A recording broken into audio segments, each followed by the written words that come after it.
शुरू करते हैं। पिछले वीडियो मैंने आपको पूरी एक जानकारी दे दी थी कि इस न्यूज़पेपर के बारे में, how Agniveer compensation differ from a regular soldier. तो अगर आपने वीडियो नहीं देखी है तो एक छोटा सा इंट्रोडक्शन कि इस टॉपिक में है क्या। तो जब हमारे जो सोल्जर्स हैं वो शहीद होते हैं, तो हम उन्होंने इतना बड़ा त्याग किया है तो हम कुछ भी चुका नहीं सकते, कुछ भी नहीं चुका सकते। पर फिर भी जो होता है उनके फैमिली को हेल्प करने के लिए, तो उसकी बातें, जैसे जो रेगुलर सोल्जर्स हैं और अग्निवीर सोल्जर्स हैं, अगर वो शहीद हो जाते हैं ड्यूटी के दौरान या जिस तरह से भी उनका डेथ होता है, वो उसमें सरकार क्या मुआवजा देती है, उनके मुआवजे में क्या डिफरेंस है, ये हम इसमें पढ़ रहे हैं। ठीक है। तो ये बात उठी कहाँ से? तो लोकसभा में राहुल गांधी जी ने इस चीज का मुद्दा उठाया और उन्होंने कहा कि जो अजय कुमार जी हैं, जिनका लैंडमाइन के दौरान वो शहीद हो गए थे, लैंडमाइन ब्लास्ट के दौरान शहीद हो गए थे, तो उन्हें, उनके परिवार को अभी तक फाइनेंशियल असिस्टेंस नहीं मिला है सरकार से। तो इस बात का जवाब देते हुए राजनाथ सिंह, डिफेंस मिनिस्टर राजनाथ सिंह कहते हैं कि अग्निवीर के तहत जो फैमिली, मतलब जो अजय कुमार जी है जिनका लैंडमाइन में ब्लास्ट हो गया, तो उनको मिला है उन कंपनसेशन 1 करोड़ का। और राहुल गांधी सोशल मीडिया पे वो कह रहे हैं कि राहुल राजनाथ सिंह जो है वो झूठ बोल रहे हैं। 3 जुलाई को ही आर्मी ने एक स्टेटमेंट जारी किया था जिसमें उन्होंने कहा था कि अग्निवीर फैमिली को एक 1.65 करोड़ मुआवजे के तौर पर दिया जाएगा। गवर्नमेंट सोर्स क्या कहती है? गवर्नमेंट सोर्स ये कहती है कि अभी तक, मतलब आर्मी ने ये क्लेम किया कि अभी तक 98.39 लाख जो है वो ऑलरेडी दिया जा चुका है। ठीक है। तो दिया जा चुका है, तो ये तो अभी न्यूज़पेपर रीड करेंगे तो हम लाइन बाय लाइन सब चीज समझ ही लेंगे। और इसमें ये भी है कि जैसे जो जो हमारे रेगुलर सोल्जर्स हैं, वो रेगुलर सोल्जर्स को A to E कैटेगरी में डिवाइड किया है। A to E, अगर उनकी जैसे डेथ हो जाती है तो वो A to E कैटेगरी में डिवाइडेड है। वेयर एज जो अग्निवीर के सोल्जर्स हैं उनको XYZ कैटेगरी में डिवाइड किया गया है। तो A to E में कैटेगरी में अगर कोई सोल्जर ए और एक्स कैटेगरी में आता है तो उसमें कंपनसेशन नहीं है। वेयर एज अगर वो B, C और Y में आता है, वो यानी कि उनकी डेथ कोई मिलिट्री सर्विस के दौरान होती है या एक्सीडेंट होता है ड्यूटी के दौरान, तब उनको ये मुआवजा दिया जाएगा, कंपनसेशन दिया जाएगा। DEZ में जैसे कोई नेचुरल कैलामिटी, एनिमी एक्शन है, तो भी उनमें दिया जाएगा। ठीक है। इंश्योरेंस की अगर हम बात करें तो, जित इंश्योरेंस की बात हम करें तो जो आर्मी सोल्जर्स है, जो रेगुलर आर्मी सोल्जर्स है, उनको 5,000 रुपए पर महीने उनकी जो सैलरी में से लिया जाता है, ताकि अगर बाद में कुछ कैजुअलिटी हुई, अनहोनी हुई, तो वही वही उनको 50 लाख का इंश्योरेंस मिले। वेरएज अग्निवीर के लिए इंश्योरेंस है 48 लाख, पर उनके सैलरी में से कोई पैसे नहीं काटे जाते जैसे रेगुलर सोल्जर्स में काटे जाते हैं। ठीक है। और एक्सग्रेशिया होता है जो कि इसको कहते हैं अनुग्रह, या मतलब जैसे मेन तो उनको कंपनसेशन दिया ही जा रहा है, लेकिन जो एक्स्ट्रा फंड होता है, एक्स्ट्रा हेल्प होता है, वो एक्सग्रेशिया के तहत में आता है। ठीक है। और ये है, उसके बाद सेवा निधि, तो ये सब हम चीज पढ़ेंगे। अब उस ये मैंने ओवरऑल मोटा मोटा आपको बताया है कि क्या है अग्निवीर कंपनसेशन और रेगुलर सोल्जर्स। ठीक है। सो लेट्स रीड आउट ताकि थोड़ा और हमें क्लैरिटी मिले। तो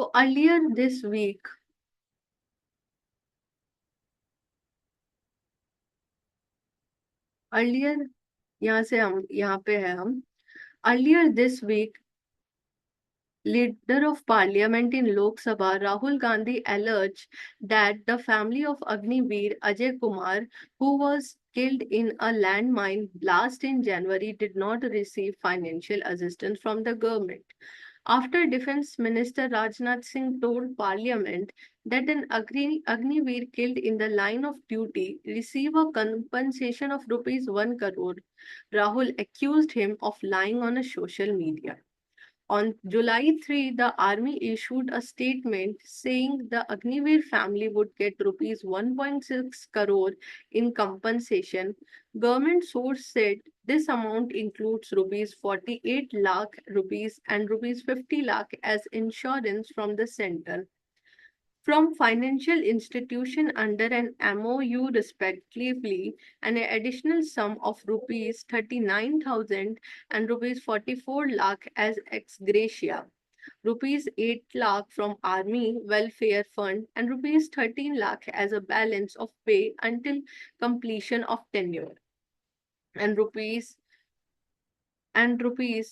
2.3 lakh as a Seva Nidhi. The army said rupees 98.39 lakh had already been paid for to the fallen Agniveer family. Insurance, insurance and ex gratia. Death of death of regular soldiers are classified categories A to E, while those of Agniveers are put in the category of X, Y, and Z. Category A and Category X death are neither attributed to nor aggravated by military services. Death placed in Category B and C and Y are attributed to and aggravated by military service. Example, death due to accident on duty. Categories D, E, Z include death in act of violence, natural calamity, enemy action, bot schemes, and war-like situation. Insurance. All regular soldiers contribute rupees 5,000 per month towards the Army Group Insurance Fund, which insures them for rupees 50 lakh. Agniveer are insured for rupees 48 lakh but make no contribution from their salary towards this. This sum is paid to all fallen soldiers irrespective of the cause of death. The service have signed MOUs with the bank, where salaries of defense personnel, including Agniveer, are created, credited. The personnel are also insured by bank for various amount as per the bank policies. तो इतना तक जो irrespective of the death है, इस इतने topic तक तो मैंने आपको समझाया ही. बाकी जो MOUs है वो एक्चुअली होता है मेमोरेंडम ऑफ अंडरस्टैंडिंग. तो बैंक के साथ भी ये मेमोरेंडम ऑफ अंडरस्टैंडिंग जो है वो साइन है, where salaries of different personal including Agniveer are created. ठीक है, तो बैंक से भी क्योंकि बैंक ही से पैसे निकलेंगे ना. ओके, नाउ एक्सक्रेशिया क्या होता है. अब हम इस टॉपिक, इतना टॉपिक जो मैंने आपको समझाया जस्ट मैंने रीड कर दिया to well for well understanding. Ex gratia क्या होता है, तो एक्सक्रेशिया मैंने आपको बताया था, इसको कहते हैं अनुग्रह कहते हैं. So a sum of rupees 44 lakh has been earmarked as ex gratia for Agniveer whose death are attributed and aggravated by military service or occur during operation. तो 44 लाख रुपए जो है उनके उन अग्निवीर के लिए रखा गया है जिनकी डेथ जो है वो आर्मी की वजह से, मतलब मिलिट्री सर्विसेज में देने की वजह से हुई है, ऑपरेशन की देने की वजह से हुई है. द एक्सक्रीशिया फॉर रेगुलर सोल्जर की बात की जाए तो वो 25 लाख, 35 लाख और 45 लाख हो सकती है, depend on the natural nature of the casualty, कैसे उनकी डेथ हुई है. Death which are neither attributed nor aggravated by military service are not eligible for ex gratia. ठीक है, यानी कि अगर उनका कोई मिलिट्री कारण नहीं है उनके डेथ होने का तो फिर उन्हें excretia नहीं मिलेगा. The excretia from state government varies from 0 to rupees 1 crore depending on the state. This is applicable for both Agniveer and regular soldier. In addition, Agniveer and regular soldiers also get rupees 8 lakh death in operation and rupees 2 lakh death due to other reasons. Next है सेवा निधि. तो सेवा निधि की बात करें तो Seva Nidhi a contributory scheme applicable only to Agniveer. Seva Nidhi जो है वो अग्निवीर के पर ही लागू होता है, ठीक है।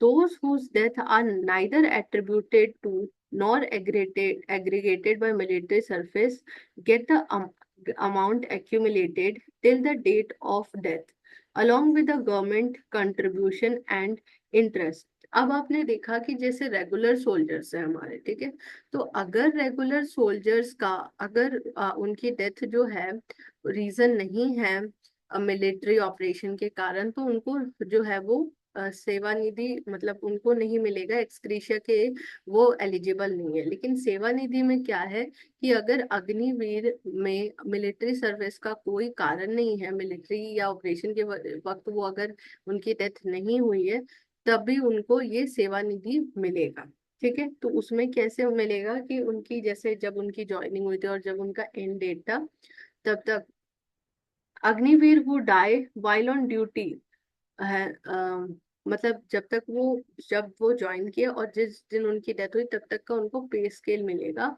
और Agniveer who die while on duty in operation get the full pay for the unserved period up to 4 year including Seva Nidhi component. यानी कि जो अग्निवीर जो जब ड्यूटी के दौरान जिन उनकी डेथ हुई, तो फिर ड्यूटी के दौरान उनकी डेथ हुई, तो उनको क्या मिलेगा, उनको वो 4 साल तक जो इनकी बन रही थी सैलरी वो मिलेगा, ठीक है।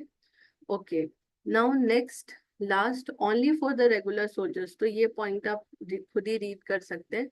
मेन हमने आपको बताया कि क्या है, online no, online for regular soldiers, ठीक है। Okay, thank you so much.